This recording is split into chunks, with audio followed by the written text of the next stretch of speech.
Noémie est coach sportive professionnelle. Elle vient réaliser les échauffements du matin avant le départ au chantier. Dans cette vidéo, elle nous montre comment lutter contre les troubles musculo-squelettiques, que ce soit sur le chantier ou dans les bureaux. Quels sont les muscles et les articulations les plus sollicités durant un chantier en paysage ? Sur le chantier, c'est globalement tout le corps qui va être sollicité.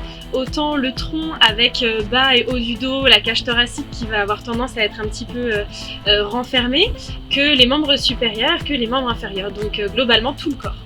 Quels échauffements préconises-tu avant le départ au chantier ? Et bien du coup des échauffements qui échauffent tout le corps comme on fait le matin ici. Donc autant des échauffements qui vont permettre de faire quelques torsions au niveau du dos, beaucoup d'ouverture de cage thoracique, de la sollicitation autant au niveau des épaules, des muscles des bras, des poignets et des doigts, que de l'échauffement au niveau des jambes avec quelques squats, avec de la sollicitation au niveau de nos articulations, genoux, chevilles, hanches, etc.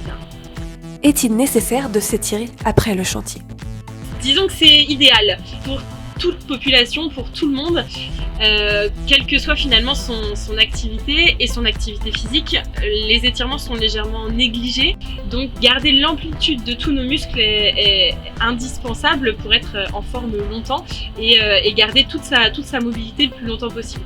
Donc si des étirements peuvent être ajoutés en fin de journée, c'est parfait.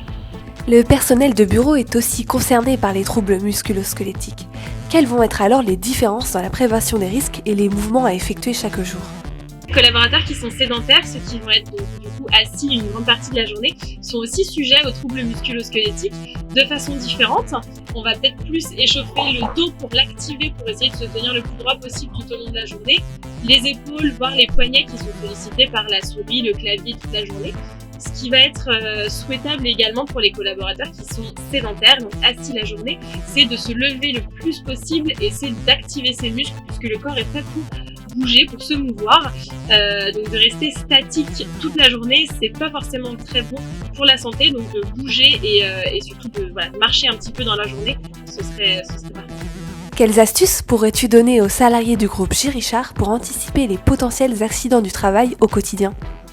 Eh bien, de façon globale, c'est tout simplement de faire de l'activité physique en dehors de son temps de travail, de faire du sport, quel qu'il soit, même si tout ce qui va être renforcement musculaire et musculation, en plus d'une activité cardiaque, serait idéal.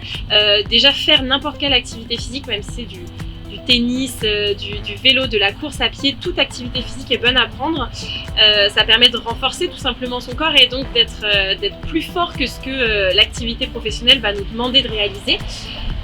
Ajouter à ça des échauffements en début de poste, on essaye de mettre toutes les chances de notre côté.